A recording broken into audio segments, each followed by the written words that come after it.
എൻ്റെ ഷോപ്പ് എനിക്കൊന്ന് റിനോവേഷൻ ചെയ്യണമെന്നുണ്ടായിരുന്നു. അങ്ങനെ ഞാൻ പല ആൾക്കാരെ കുറേ ഇന്റീരിയർ വർക്കുകാരുമായിട്ട് ഞാൻ സംസാരിച്ചു. അവർ വന്ന് പ്ലാൻ വരച്ചു. അപ്പോൾ അതൊന്നും എൻ്റെ ഒരു ഐഡിയ ആയിട്ട് എനിക്കത് സെറ്റായിട്ടുണ്ടായിരുന്നില്ല. അങ്ങനെ വരുമ്പോൾ എൻ്റെ ഒരു സുഹൃത്തായിട്ട് എന്നോടിങ്ങനെ ഐനക്സിൻ്റെ രഞ്ജിത്ത് ഭായിനെ കുറിച്ച് പറയുന്നത്.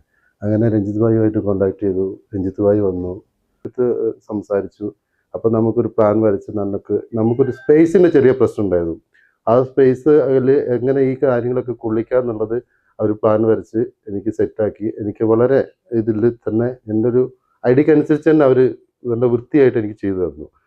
അതുപോലെ തന്നെ രഞ്ജിത്ത് ഭായിൻ്റെ കൂടെ ഉണ്ടായിരുന്ന വർക്കേഴ്സ് എല്ലാവരും നമ്മളുമായിട്ട് വളരെ നല്ല രീതിയിലായിരുന്നു എല്ലാ കാര്യങ്ങളും ചെയ്യാനും. ഒരു ദിവസം വരെ നമുക്കൊരു ഡിലേ വരാതെ നമ്മൾ വർക്ക് ചെയ്ത് പൂർത്തീകരിച്ച് തരാൻ നമുക്ക് പറ്റി. ഭയങ്കര സന്തോഷമുണ്ട് അത്രയും ചെയ്തു. ഇനി എനിക്ക് എന്തെങ്കിലുമൊക്കെ ഒരു വർക്ക് ഉണ്ടെങ്കിൽ അതെന്താ ഐനക്സിലെ രഞ്ജിത്ത് ഭായിനോട് പറയുള്ളൂ. കാരണം എനിക്ക് അത്രയും വിശ്വാസമാണ്, എനിക്ക് അത്രയും ഇഷ്ടപ്പെട്ടു.